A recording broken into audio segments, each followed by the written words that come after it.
Hello students, मैं गीता राठी एक बार फिर आरकेपी ऑनलाइन क्लासेस में आपका स्वागत करती हूँ। बेटा, पिछले 3 वीडियोस में हमने विशेषण के बारे में पढ़ा था और विशेषण के भेदों के बारे में पढ़ा था कि विशेषण क्या होते हैं, कितने भेद होते हैं, कैसे हम पहचानेंगे। और आज की इस वीडियो में हम जानेंगे कि विशेषण शब्दों की रचना कैसे होती है, विशेषण शब्द कैसे बनते हैं। तो बेटा 4 तरीके हैं हमारे पास, संज्ञा शब्दों से, सर्वनाम शब्दों से, क्रिया शब्दों से और अव्यय शब्दों से। इन चारों से हम विशेषण बना सकते हैं। कैसे? कुछ उदाहरण देखते हैं। संज्ञा शब्दों से विशेषण कैसे बनता है? एक शब्द है शहर। शहर जातिवाचक संज्ञा है और यदि हमें इसको किसी की विशेषता के लिए प्रयोग करना है तो हम लिखेंगे शहरी। लिखते हैं शहरी लोग, तो यहाँ विशेषता बन गया। मोटापा भाववाचक संज्ञा है और यदि इसको किसी की विशेषता के लिए प्रयोग करें तो हम कहेंगे मोटा, तो मोटा बन गया विशेषण। मोटा लड़का, मोटा आदमी, तो मोटापा से विशेषण बन गया मोटा। भारत व्यक्तिवाचक संज्ञा है, इसका अगर हमें विशेषण बनाना है तो हम लिखेंगे भारतीय। ईय प्रत्यय लग गई, अर्थात हम संज्ञा शब्दों में, सर्वनाम शब्दों में, क्रिया या अव्यय शब्दों में उपसर्ग या प्रत्यय लगाकर विशेषण बना सकते हैं। ठीक है, तो संज्ञा शब्दों से कैसे बनता अभी आपने देखा। अब सर्वनाम शब्दों का कुछ उदाहरण देखते हैं। यह सर्वनाम शब्द है, इससे विशेषण बनेगा ऐसा। यह का विशेषण क्या होगा? ऐसा। ठीक है, हम, तुम, तुमसा, तुम्हारा, तो तुम से तुम का विशेषण क्या बनेगा? तुम्हारा। अब ये विशेषता हो गई। ठीक है, मैं, मुझसा, मैं का विशेषण क्या होगा? मुझसा। मुझसा विशेषण। क्रिया शब्दों से विशेषण कैसे बनता है? पीना, देखना क्रिया शब्द है, भूलना क्रिया शब्द है, तो इनसे विशेषण कैसे बनेगा? पीना, पियक्कड़, अक्कड़ प्रत्यय जुड़ गई इसके अंदर। पीना से विशेषण कैसे बनेगा? पियक्कड़।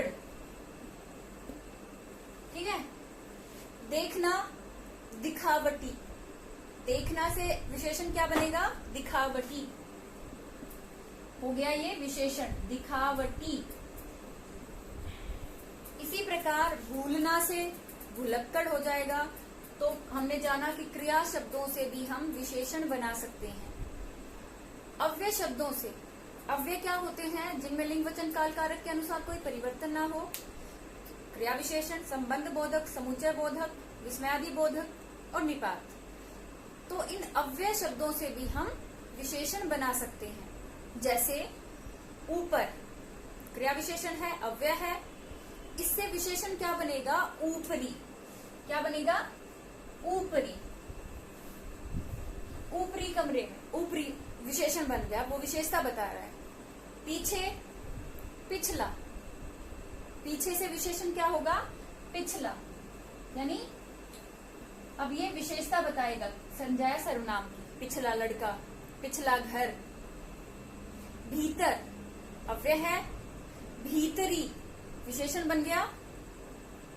भीतरी मकान, तो मकान की विशेषता के अंदर वाला मकान।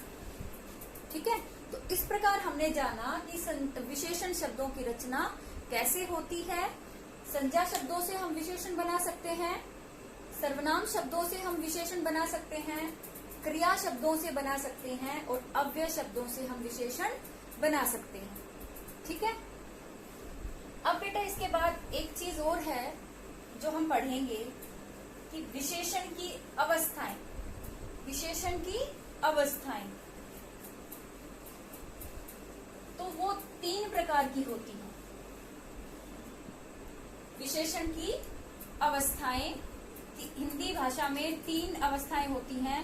इंग्लिश में भी आप पढ़ते हो, वहां भी 3 प्रकार की आपके डिग्री ऑफ एडजेक्टिव्स होती हैं, है ना। तो विशेषण की अवस्थाएं कितनी है? यहाँ 3 होती हैं। कौन सी? एक होती है मूलावस्था। पहला है मूलावस्था, यानी मूल जमा अवस्था, मूल अवस्था। दूसरा होता है बेटा उत्तरावस्था, उत्तरावस्था। और तीसरी होती है उत्तमावस्था, उत्तम जमा अवस्था। क्या होती है? उत्तमावस्था। अब आप जानेंगे कि इनमें क्या अंतर है। तो बेटा सबसे पहले मूलावस्था। जब किसी उदाहरण में आप पढ़ोगे कि सिर्फ किसी व्यक्ति, वस्तु या स्थान आदि की विशेषता बताई गई है, किसी के साथ कोई तुलना नहीं की गई, तो वहां आपकी मूलावस्था होती है। जैसे राम ईमानदार है, लड़की होशियार है, तो यहाँ सिर्फ राम और लड़की की विशेषता बताई गई है, तो यहाँ ईमानदार और होशियार मूलावस्था में प्रयोग हुए हैं। मूल अवस्था, जो विशेषण अपनी साधारण अवस्था में प्रयुक्त हुआ है। उत्तरावस्था में दो व्यक्तियों, दो वस्तुओं या दो स्थानों की तुलना की जाती है और एक को दूसरे से अच्छा माना जाता है, तुलना की जाती है। जैसे मैं कहूं राम श्याम से अधिक होशियार है, तो यहाँ राम और श्याम दो के बीच तुलना हो रही है, तो जहां दो के बीच तुलना होगी वहां उत्तरावस्था होगी। ठीक है। और उत्तमावस्था, उत्तम जमा अवस्था। तो उत्तमावस्था में बेटा दो या दो से अधिक चीजों की तुलना की जाती है और जिसमें एक को सबसे श्रेष्ठ, सबसे अच्छा या सबसे बुरा माना जाता है। जैसे मैं कहूं अमिताभ बच्चन सबसे अच्छे अभिनेता हैं, तो यहाँ बहुत सारों के साथ तुलना की है और उनको सबसे अच्छा बताया है। ठीक है। तो उत्तम अवस्था में क्या होगा, किसी को सबसे श्रेष्ठ या सबसे बुरा माना जाए। जैसे मोहन कक्षा में सबसे शरारती है, तो यहाँ बहुत सारों के साथ उसकी तुलना करके और उसको सबसे शरारती कहा है, मतलब उत्तम अवस्था हो गई उसकी, उससे ज्यादा कुछ नहीं हो सकता। ठीक है। तो बेटा इस प्रकार आपने समझा कि मूल अवस्था जिसमें सिर्फ किसी व्यक्ति, वस्तु, स्थान आदि की विशेषता बताई जाती है, किसी के साथ कोई तुलना नहीं होती।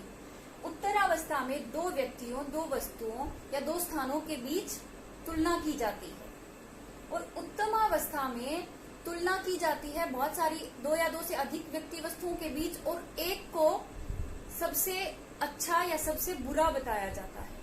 ठीक है। फिर एक चीज और जानने की जरूरत है कि तत्सम शब्दों में जब उत्तरावस्था में विशेषण को लिखा जाता है तो उसमें तर प्रत्यय जोड़ दी जाती है और उत्तमावस्था में जब कोई शब्द बनाया जाता है, विशेषण लिखा जाता है, तो उसमें तम प्रत्यय जुड़ जाती है। उत्तरावस्था और ये हमने लिख दिया उत्तमावस्था। ठीक है। और इसका हम एक उदाहरण अगर लें, प्रिय मूल शब्द है, मूल अवस्था है प्रिय, और इसका अगर हमें उत्तर अवस्था लिखनी है, उत्तरावस्था में लिखना है, तो हम तर प्रत्यय जोड़ देंगे। क्या बन जाएगा? प्रियतर। उत्तम अवस्था क्या बन जाएगी? प्रियतम। ठीक है। और इसका अगर हम आगे उदाहरण देखें तो श्रेष्ठ, श्रेष्ठतर, श्रेष्ठतम। ठीक है। इस प्रकार उत्तरावस्था में तर प्रत्यय जोड़ दी जाती है और उत्तम अवस्था में तम प्रत्यय जोड़ दी जाती है। और इसके अलावा अगर वाक्य में आप देखोगे तो आपको समझ आ जाएगा कि यदि किसी की तुलना नहीं है, सिर्फ ये बताया गया है, किसी व्यक्ति, वस्तु, स्थान, प्राणी आदि की विशेषता बताई है, जैसे सीता सुंदर है, तो यहाँ सिर्फ उसकी विशेषता बताई, तुलना नहीं की गई। और यदि कहा जाए सीता राधा से अधिक सुंदर है, तो वहां दो में तुलना होगी, तो जब दो में तुलना होगी तो उत्तरावस्था होगी। और यदि कहा जाए सीता सबसे सुंदर है, तो यहाँ पर उसको सबसे अधिक सुंदर बता दिया गया, बहुत सारों के साथ उसकी तुलना हुई होगी। ठीक है। तो उत्तमावस्था में श्रेष्ठ बताया जाए, मतलब सबसे अधिक या सबसे कम बताया जाएगा। इस प्रकार बेटा आपको पता होना चाहिए कि 3 अवस्थाएं कौन सी हैं, मूलावस्था, उत्तरावस्था और उत्तमावस्था। ठीक है।